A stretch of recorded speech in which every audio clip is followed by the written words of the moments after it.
Howdy everyone, my name is Darshil Rayjada and I'm presenting milestone 4 of my ISTM 622 Advanced Data Management course, optimizing clustered MariaDB and advanced AI data preparation for our e-commerce firm AetherMart.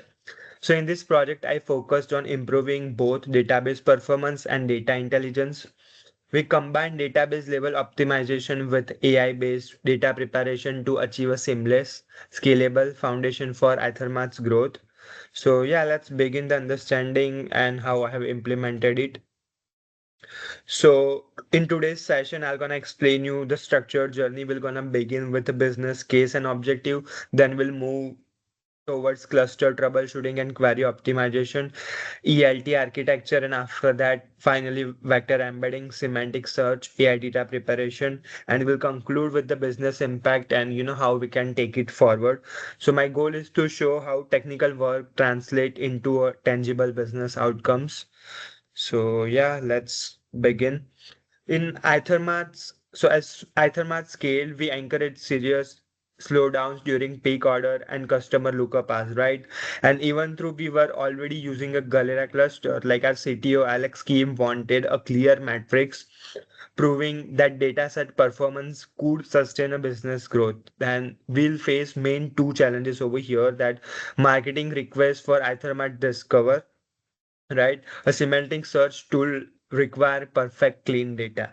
And as an operation perspective, our ETL process was manual and extremely slow. So producing inconsistent record can be possible. So therefore, our objective will be to eliminate database bottlenecks, automatic data pipeline, and ensure 100% of validated and AI ready data. So yeah, I already explained you the challenges. Like at the database level, we diagnose peak R query log like lag, and transaction for orders and customer lookups will be spiked and creating a replication pause and slow reads. So this mirrors real e-commerce pressure.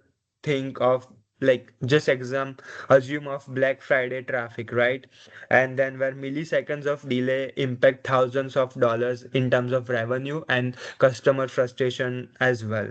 So this is technical mission is to identify and remove every latency source and to improve throughout across Ethermart's core service. So yeah, that's what I explained over here. Like I explained you as a CTO perspective and as a marketing and operation perspective as well. Like the ETL pipeline is too manual and slow, and there is a messy data, so we need 100% of clean and validated AI ready data. So part one, cluster troubleshooting and health. So before tuning, queries, I verified that cluster itself was healthy using a SQL commands. The conclusion was clear that the cluster was operational. Our problem, does not lie on replication failure, but inefficient query execution. Okay. So this diagnostic phase prevented unnecessary infrastructure change and narrowed our focus to performance tuning. So yeah, let's not, just instead of understanding over here on the PPT, let me explain you on the actual EC2 instance which I have created over here. So yeah, I think this is part one. Okay. So first what we have did is, right, we just check that all three Galera cluster is up or not, right, on systemctl start MariaDB. We did on cluster B and cluster C as well. Then we got the count over here as 3, right? It was 1 and it was updated to 3, okay? Then we verified that a cluster status, whether this cluster A is primary or not. Also, yeah, before that, we did this, right? Sudo make directory, then MySQL 1, right? And we use this chmod 755. This is officially given on MariaDB official documentation website. So this command was directly, taken from there, and then we have created Galera new cluster. Okay. So yeah, it's also important. And then we check that it was a primary cluster. Okay. I'll just explain you the documentation as well. So let me check. Okay. So yeah. So we have total uh, did 5 checked. Okay. That this is the query connected, all cluster nodes are connected. So this is what I was explaining to you, that cluster size is 3, cluster status is primary, and it's also on. Okay, if not, then we'll have to troubleshoot again on and found what the issue on the logs, whether it's SST issue or not. Okay, but that's not the case. So we got, also we checked whether the local state command was synced or not. Okay, that's the second part over here. So we found that the common cluster is synced. Okay, and if it's desynced, okay, then uh, there is a split brain detection. Then we'll have to rejoin again and have to check. But yeah, no, it's synced, so that means the common cluster, there is no common cluster problem. Okay, now we're gonna check replication health and latency. Okay, so let's go again over here. Like you can see, I have checked a flow post, so it's 0. Okay, there has been no post, and also recovery query average, so 0.1. So if it's more than 0.1, then there's a issue. You can see if it's more than greater than 0.1, then there is a replication lag. Same for average. If it's greater than 2, then slow applying transactions will be applied. We can fix by tuning network latency or buffer pool size, but there's nothing like that over here, so we are good. Okay, then I have checked that q average, which I just explained you, if it's greater than 2, then it's issue. This is 0 in our case. Okay, so yeah, and then uh, this is like explain and then select product ID, product name, category name, supplier name. Okay, so I'll explain you what I have did over here basically. So there might be two bottlenecks. Okay, slow product query and slow on the customer side. Okay, so like on order side. So let's go back to the PPT. So yeah, replication health I have explained you, and query optimization and indexing. So first of all, why we did this? Okay, the query optimization and indexing is very important because an index functions like a textbook index. It lets the engine jump straight to relevant pages. So I revisited all major transaction queries and applying like three principles: avoid full table scans, okay, optimizing where and join columns, and order composite indexes by selectivity. Okay, so using this explain plan, which I was just showing you on the MariaDB instance, I mean AWS EC2 instance, I differentiated efficient cases like using index from costly ones using a fill shot, right? So the next slide, I'll gonna show you like two critical bottlenecks and how we will optimize it. Okay, so let me go over there. Okay, so part one of that is identifying bottlenecks of product query. Okay, so over here, the first bottleneck was product browsing query, filtering by price greater than 1,000 and ordering by price in descending order. Okay, so you can see the code is here. This explain output revealed a full table scan followed by a file sort, the worst combination for performance. So imagine a sorting, like 100,000 row catalog in memory each time a customer applies a price filter. That's a computationally expensive and directly impacts the user experience as well. Okay, so that's the problem. Like the database was scanning entire products table, then sorting the result in memory just to find the top 10 by prices, and yeah, it's extremely inefficient. So what we did is basically I introduced a new index, create index price on product prices. Okay, and the sorted price values in advance, allowing the database to retrieve top 10 items instantly. And the result was no more full table scan or file sort. Query time improved also roughly like from, like couple of seconds to 0.25 seconds, and eightfold speed up. So this optimization demonstrated like how minor schema changes can yield massive performance gain, right? So I'll show you over there in instance as well. But the second issue concerned order lookups within the date range. So without indexing, the system read query order record sequentially. And I implemented a composite index, like you can see over here, a customer ID and a customer date. Okay. So this simultaneously accelerate customers join and date range queries, and post optimization test showed approximately 70% faster retrieval for customer service agents. That means immediate access to historical orders, and it will improve your response time. response time as well. So that's what I explained. Like in full table scan, it was doing okay, like to find an order date range, and we have fixed it using join query indexing. Okay, and I'll show you over here on the instance. So you can see like it was before, like type was all using a file short, okay, and after we performed indexing, create index price and product prices, and as soon as I checked, instead of, you know, it just did to all and equal shell referencing as well. So it was before all using file short and referencing filter, but now using equal referencing and it updated to all. Same for customer as well. Before it was, doing through range, okay, and now after we updated, it's like uh, oh, sorry, my bad. I think before it was doing reference range fill shot. Okay. And yeah, now after we created an index, okay, it has updated correctly. So create index, order date, amount on orders.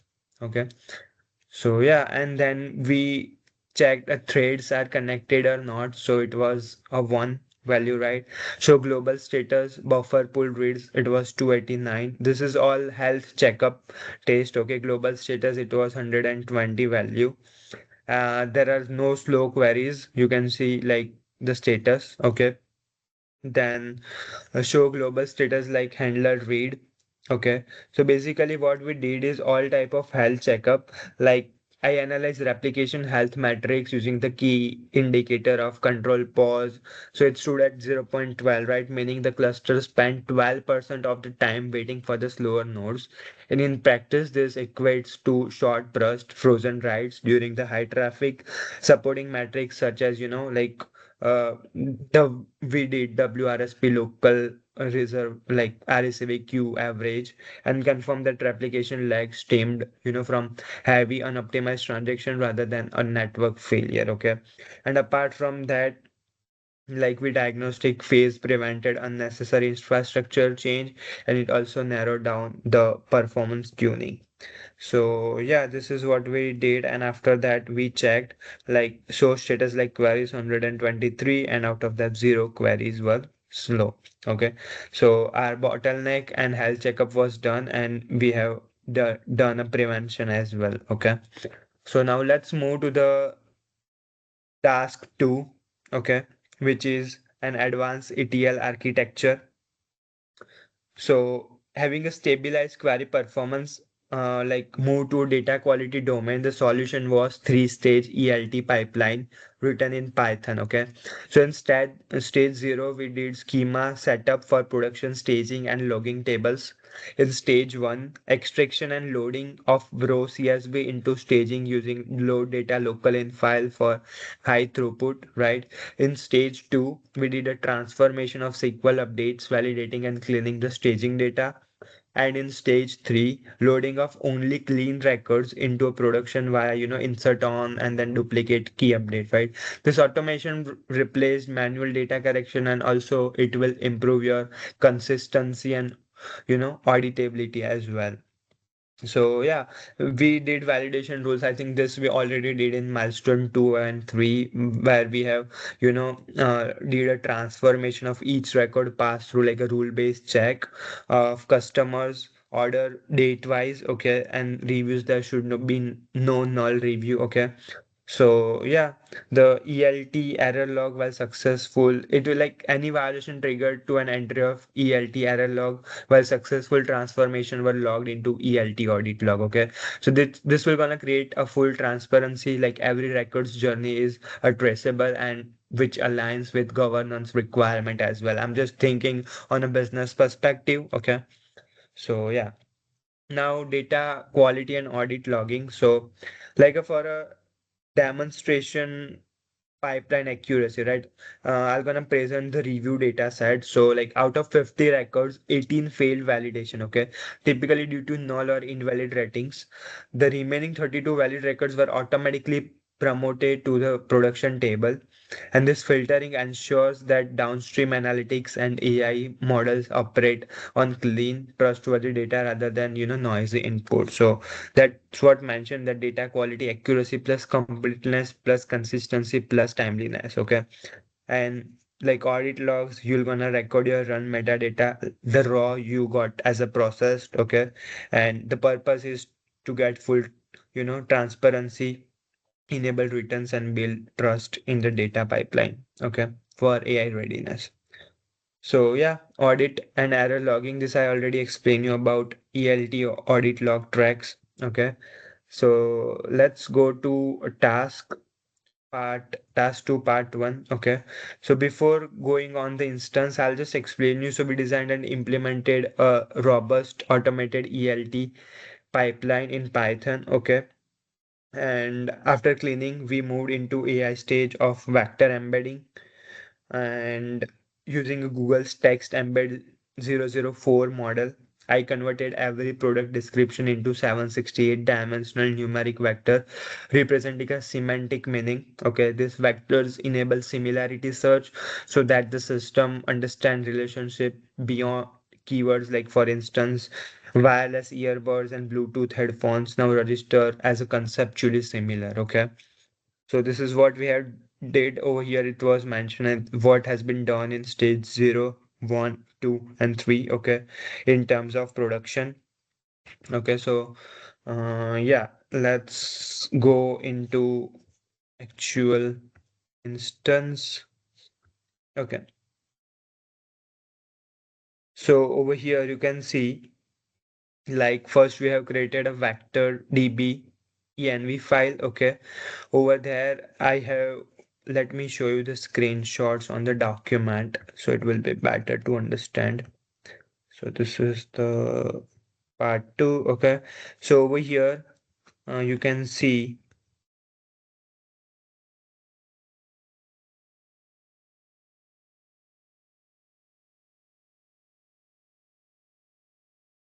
that first we have created,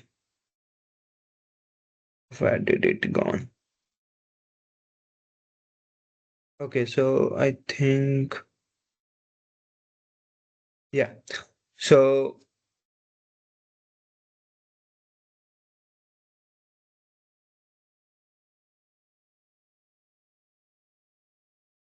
okay, I think let me just explain you on the each screenshot. It's over here. Sorry, my bad. Okay, so you can see first of all, I have, just checked whether all the clusters are running correctly, and then went into a virtual environment. Okay, then under the virtual environment, I have loaded all the data in MariaDB. Okay, like out of virtual environment in MariaDB, I have checked, like first run the script in virtual environment and then checked all the data was coming as transformed and cleaned.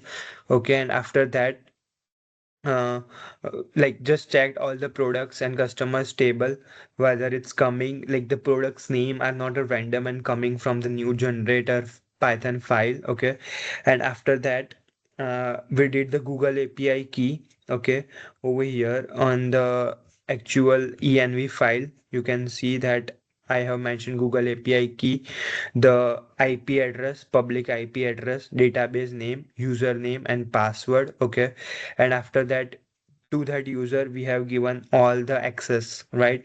Using grant all privilege, create a user, and then flush privileges. Okay, and then we loaded this script. Okay, and then like you can see over here again, coming back to instance. Okay, you can see that it has loaded correctly over here. Like we loaded the script and it shown us the table, how many of, like each product category, suppliers, orders, how many are stage, valid, invalid, and loaded, and you got a total count as well. Okay, so the pipeline has been completed successfully. So this is what we have did in stage 2. Okay, let's go back to a ppt. So data quality and transformation in action. Okay, so let me explain you what I have did over here. So I extended the MariaDB schema with a new column. Okay, for like alter table products, add column, product embedding vector 768. Okay, and to support efficient similarity computation, I added a vector indexing using a cosine distance like add vector index, product embedding for distance cosine. Okay, and this integration of vector functionality directly in MariaDB transform the database into hybrid transactional plus, like semantic engine. Okay, so yeah. Now, semantic search and demo. But before that, let me explain you a feature engineering. Okay, so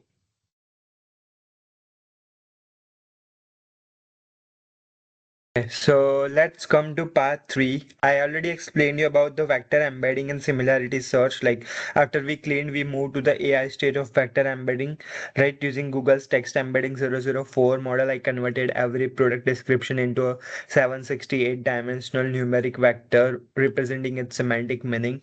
These vectors enable similarity search so that the system understands relationship beyond keywords.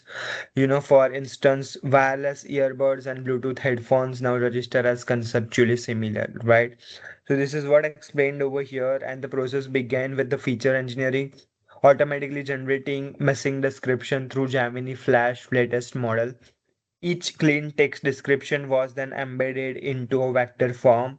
Batch processing with retrial logic handled API limits gracefully, and it also ensures every product receive a vector representation. So the outcome dance a semantic layer converting the entire product catalog. Okay, so yeah, this is what explain and the vector embedding and similarity search concept. So the vector embedding converts text into a numerical representation like vector of floats. Similar text have a similar vectors generated using AI models like Google Generative API, stored in MariaDB as vector data type. Cosine similarity or dot product is used to measure closeness between vectors. And why it matters, because embedding enables semantic search. You're gonna find similar products even if the words are different. Okay, like I explained in headphones and earphones.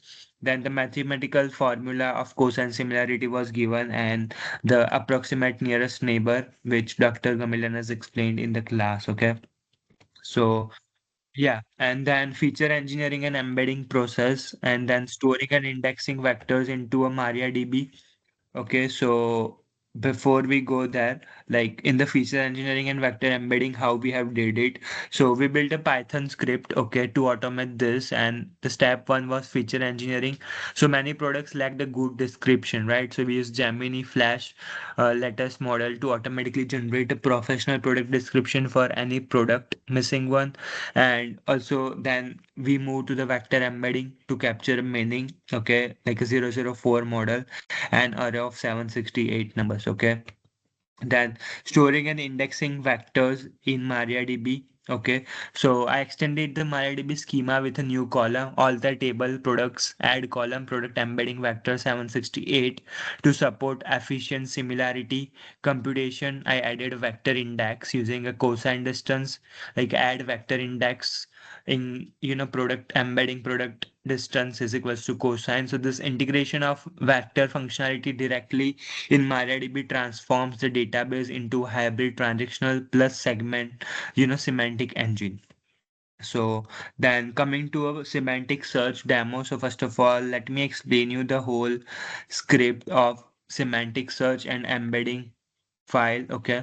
So before go there, the choice was between the vector embedding dimension, like 768 versus 3072. So it's a direct trade-off between performance and cost versus semantic detail. A 768 dimension vector like the one which we have, used for models texting embedding 004 model, it's fast, lightweight and cheap to store a query, right? Making it ideal for real-time application like the one which you are using for e-commerce semantic search, where users expect, instant result. but a much larger 307 dimension vector can capture more subtle nuances and complex relations in text, but it slows down to query, requires a significant more memory and storage. Okay, so it's more expensive to generate. Like we would use such a large vector for highly specialized offline analysis like processing, complex legal contracts or scientific research where capturing every subtle detail is more important than speed. So, but for our project, 768 was the correct choice based on models packed, its incredible performance into an efficient size. So, let's understand the embedding file. Okay. So, over here, okay. So you can see that from line 16, okay, to line 41 over here,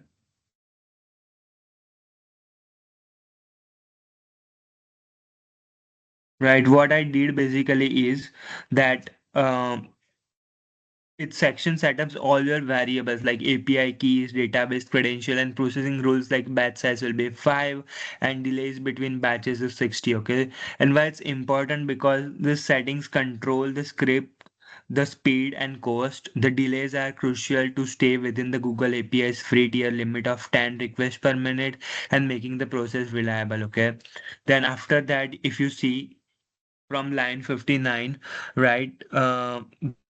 Generate description with fallback product name. So what it does is this is the AI content writer. It takes a product name example, like a Leap laptop and ask the Gemini Flash latest model to write a short description for it.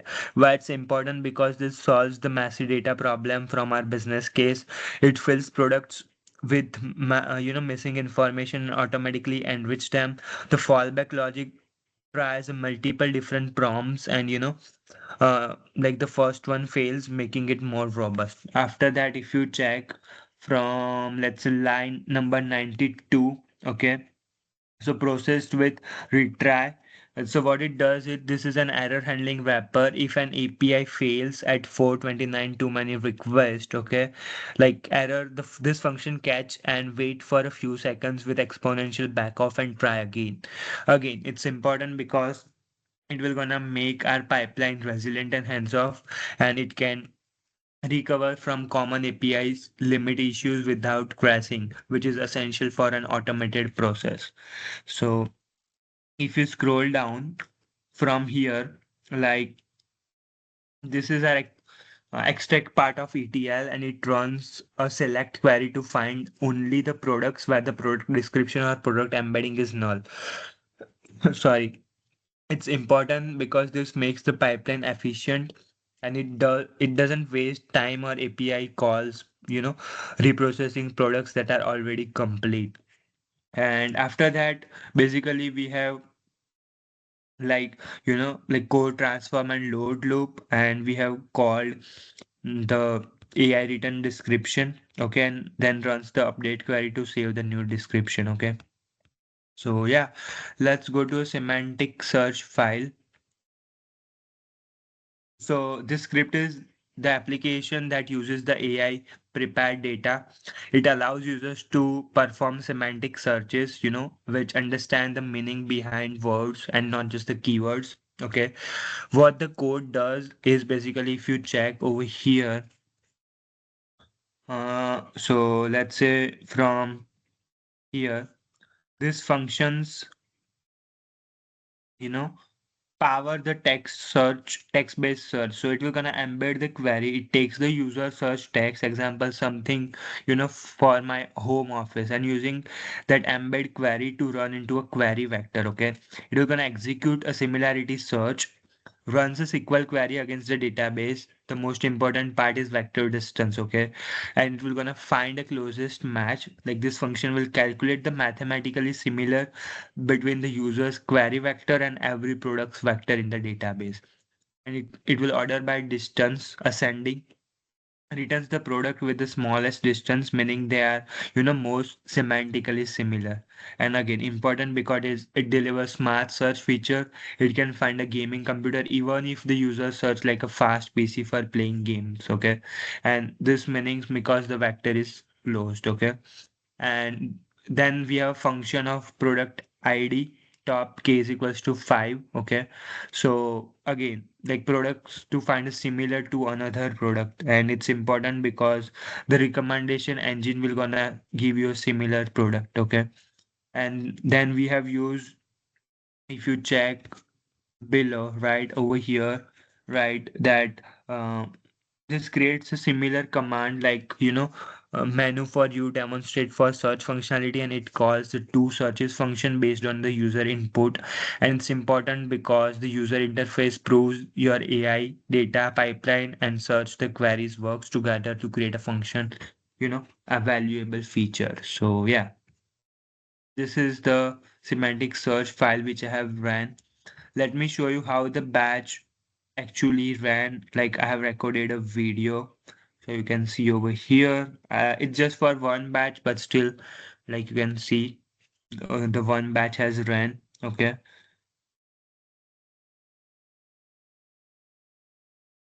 like a 60 seconds remaining. Okay, 30 seconds remaining, 20, 10, and attempt one,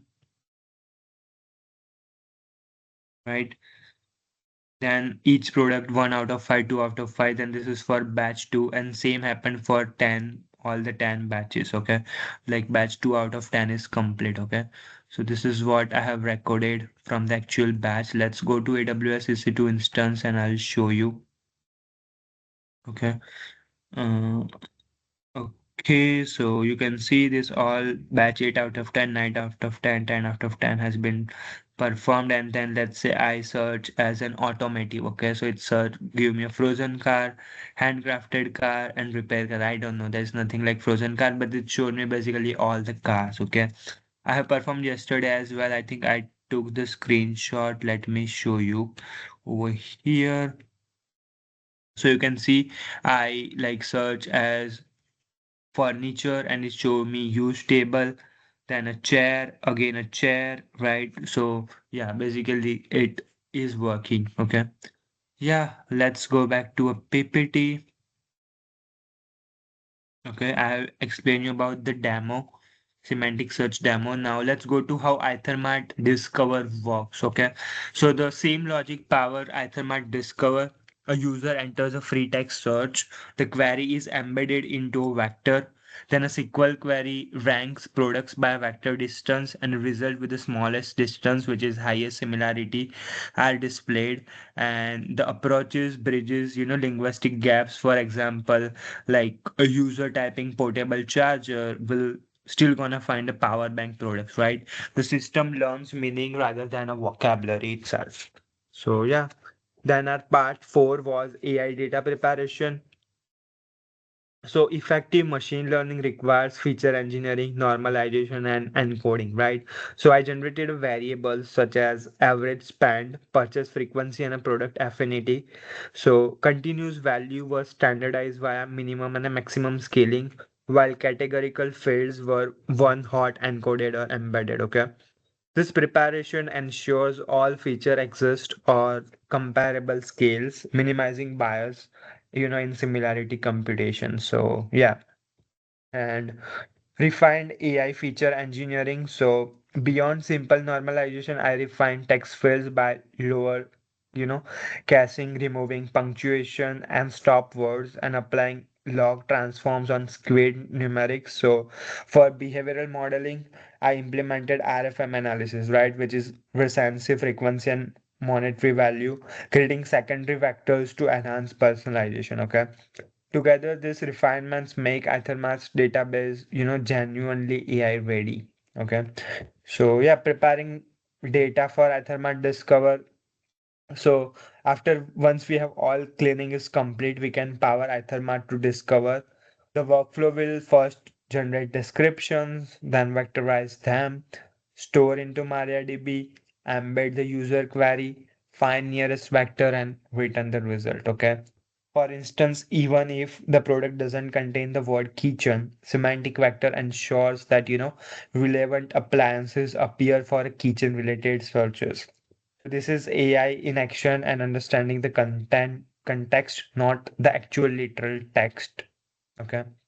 So yeah, that's what I mentioned over here, like closest product vectors. Okay. AI user disclosure and reflection. Again, very important. So transparency is crucial. So here's exactly how I have used AI. First of all, Gemini Flash latest generated missing product descriptions for me. Then a text embedding 004 created numerical representation. AI assistant drafted an initial Python script for ELT and embedding. So yeah, that's what mentioned that the feature engineering, vector embedding, and code scaffolding, and how I have refined those scripts substantially, adding by retrial logic, because it gives you like a from scratch and you'll have to edit it based on your requirement. So adding retrial logic, batch control, and correction has been made on MariaDB vector syntax as well. So yeah, productioning the API calls, correctioning vectors equal, and correctioning indexing. So let's say it given you the simple indexing on orders table, but you'll have to do order by date. Okay, so that what you'll have to modify. Just an example.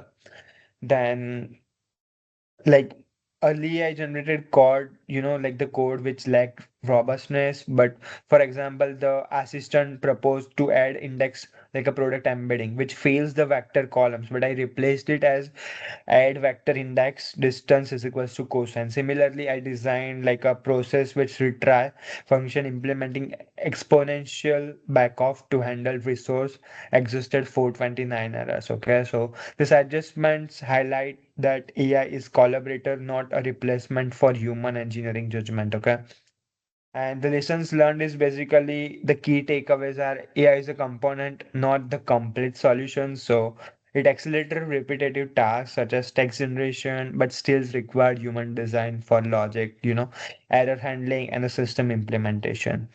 Apart from that, I also learned that embedding models like a text embedding 004 act as the engine, while our Python pipeline serves as the transmission and chassis, like turning theoretical AI capability into a scalable product. So yeah, this insight shaped my approach for the later milestone as well. Conclusion and next step. So we resolved all the query bottlenecks, right? Like improving throughput, 275% is mentioned, but again, this is GPT generated. I have not measured exactly, but obviously it has been improved. Built a robust automated ELT pipeline, then produced fully AI-ready clean data, implemented a working semantic search prototype, and then next steps include extending vectorization to customer and review data, building a UI for a discover and developing recommendation systems linking product and customer vectors. Okay, so yeah, than a business impact. So technically and economically, the outcomes were substantial. Like it will faster our query performance again. I didn't measure, but it definitely a smoother UX, fewer abundant cards, right? Automated ELT pipeline, lower operational cost and reduced errors, right? Semantic search capability, like a customer finds what they mean, not what they actually type. AI-ready foundation opens the door, for a personalized recommendation and predictive analytics. Like in short, we transformed a conventional database into an integrate intelligent data ecosystems. That's what I can say. And like a performance metric confirm that it has been success, because average query latency has been decreased like around 1.4 second to 0.64 second. Then data validation accuracy exceed the 98%, which is very good. And ELD throughput was also improved. So yeah, this measurable results validate both like a design, technical design, and business impact as well, right? Looking ahead, AetherMart's roadmap involves integrating customers' behavior vectors and reviewing, sentiment embeddings as well. By, unifying these vectors, we can build a multi-model recommendation engine predicting not only what users buy, but why they buy, right? Additionally, we plan to explore real-time vector search, through streaming connectors to further reduce latency as well. So yeah, thank you so much for listening to me and for your support. I know this is like a bit longer video, but I just don't want to show presentation. I want to see the actual what I did on AWS EC2 instance and explain the script as well. So it took a little bit longer. I'm so sorry for that. But yeah, again, thank you so much for your attention and support.